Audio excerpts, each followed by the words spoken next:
Baiklah anak-anak, kita bertemu lagi dalam pembelajaran online atau berbasis data pembelajaran online 2020-2021 Spring Garden School. Dalam pembelajaran kali ini, Mister akan menjelaskan tentang kewajiban dan hak kita terhadap lingkungan. Namun sebelumnya, Mister mau jelaskan tujuan pembelajaran kita, ya. Di sini tema kita adalah hak dan kewajiban dalam menjaga kelestarian lingkungan.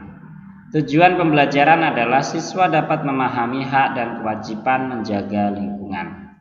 Siswa bisa menerapkan hak dan kewajiban dalam menjaga lingkungan. Siswa mampu melakukan hak dan kewajiban dalam kehidupan sehari-hari sebagai upaya menjaga lingkungan. Ini adalah tujuan dari pembelajaran kita untuk kali ini. Langsung saja, judul kita adalah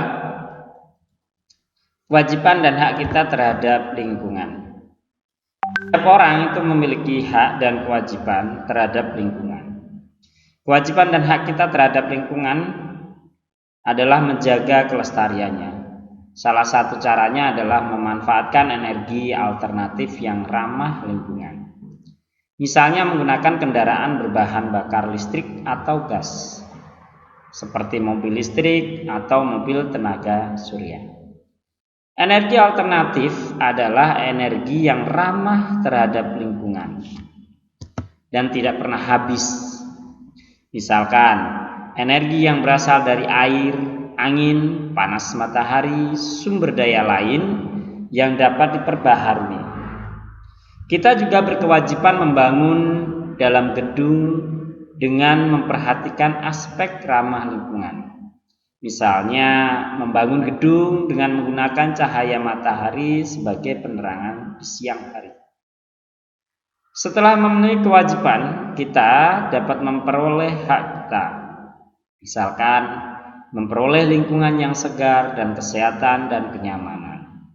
Selain itu, kita juga mempunyai hak untuk memperoleh air sehat dan air bersih yang disediakan oleh alam untuk minum, mandi, pengairan, dan pembangkit listrik. Ya. Selain itu, kita juga mempunyai hak untuk memperoleh sumber daya alam untuk memenuhi kebutuhan. Misalnya, dari tumbuhan dan hewan merupakan sumber energi atau sumber tenaga bagi manusia. Sebelum memperoleh hak kita terhadap lingkungan, mari kita laksanakan kewajiban terlebih dahulu. Nah, dari tadi beberapa hak-hak kita dan juga kewajiban kita dalam melestarikan lingkungan. Ada materi yang harus kita diskusikan. Di sini terdapat 5 pertanyaan ya, yang nanti kita akan bahas di Google Meet. Yang pertama, apa saja kewajiban kita terhadap lingkungan? Jadi nanti kita akan berdiskusi. Kewajiban kamu apa terhadap lingkungan kita untuk menjaga kelestariannya, supaya hak kita juga terpenuhi terhadap lingkungan tersebut. Yang kedua, tuliskan 3 contoh sikap ramah lingkungan dan jelaskan tugas itu apa aja. Berikutnya, yang keempat adalah berikan 3 contoh Yang ketiga, mengapa penggunaan energi alternatif merupakan salah satu bagian dari tanggung jawab kita? Jelaskan. Yang keempat, berikan 3 contoh kebiasaan yang dapat kamu lakukan di rumah untuk menghemat energi. Yang terakhir, mengapa kita harus melaksanakan kewajiban terlebih dahulu sebelum mendapatkan hak terhadap lingkungan kita. Nah, di sesi ini kita akan nanti diskusikan di Google Meet ya, dan nanti silahkan jawab pertanyaannya di private comment-nya. Oke. Di sini ada materi yang kedua, yaitu tentang local wisdom atau kearifan lokal.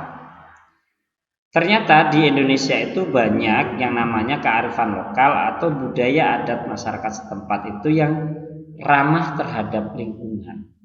Salah satunya adalah Kampung Naga. Kampung Naga hidup nyaman tanpa listrik. kearifan lokal menjaga lingkungan. Kampung Naga adalah sebuah kampung di desa Negalsari, Kecamatan Salawu, Kabupaten Tasikmalaya, Jawa Barat. Kampung ini terletak di lembah sehingga sampai saat ini sampai di sana kamu perlu turun melewati ratusan anak tangga, sehingga ya letaknya sangat tersembunyi, membuat kampung ini dapat mempertahankan nilai-nilai kearifan lokal yang dianggapnya perlu dan dilestarikan. Masyarakat di sana memegang teguh adat tradisi yang diturunkan oleh pendahulu mereka. Mereka juga menolak campur tangan dari luar kampung mereka terhadap kebijakan yang mereka jalani. Satu hal yang unik, mereka masih bertahan hidup tanpa listrik.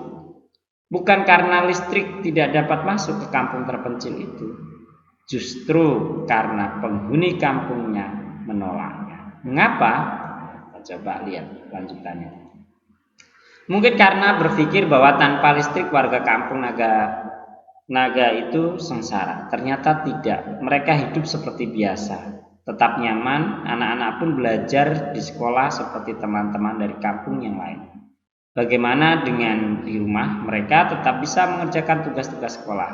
Segera setelah pulang sekolah mereka, sebelum matahari terbenam, mereka menyelesaikan tugas-tugas sekolah.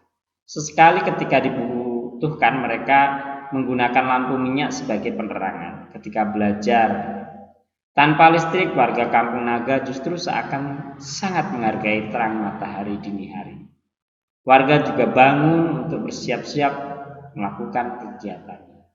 Ketika matahari mulai terbit, semua sudah siap menjalani peran masing-masing. Ayah ke sawah, ibu menyiapkan masakan anak-anak ke sekolah. Sore hari menjelang matahari, masing-masing kudapan sele buatan ibu menjadi teman bercerita dalam keluarga.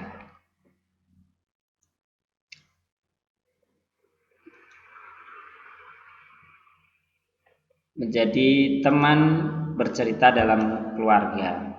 Ya. Ketika hidangan makan malam, mereka melanjutkan bercerita hingga tiba waktu istirahat. Cerita keluarga berlangsung seru tanpa gangguan acara televisi. Hanya terang bulan dan cahaya kunang-kunang yang membantu warga menikmati indahnya malam tanpa listrik. Udara malam di sana terasa sejuk, suasana pun tenang. Ketika di kota-kota besar mobil, bus, dan motor masih antri di jalan, para pekerja masih menghabiskan tenaga dan bahan bakar kendaraan di keramaian malam. Warga kampung Naga sudah tidur lelap.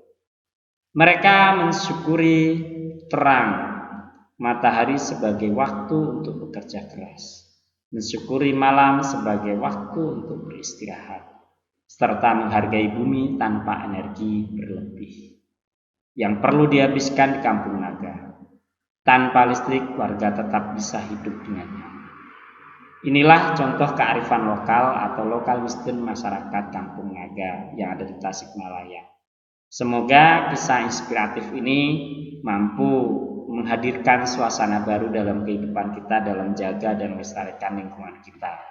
Karena tidak selamanya kita membutuhkan energi yang dihasilkan dari tenaga-tenaga atau mungkin dihasilkan dari sumber-sumber yang tidak terbarukan, tapi kita bisa memanfaatkan sumber-sumber energi yang terbarukan dan selalu ada dari alam ini, yaitu matahari, angin, air, ataupun sumber-sumber energi lainnya disediakan oleh alam dan tidak akan pernah habis adanya.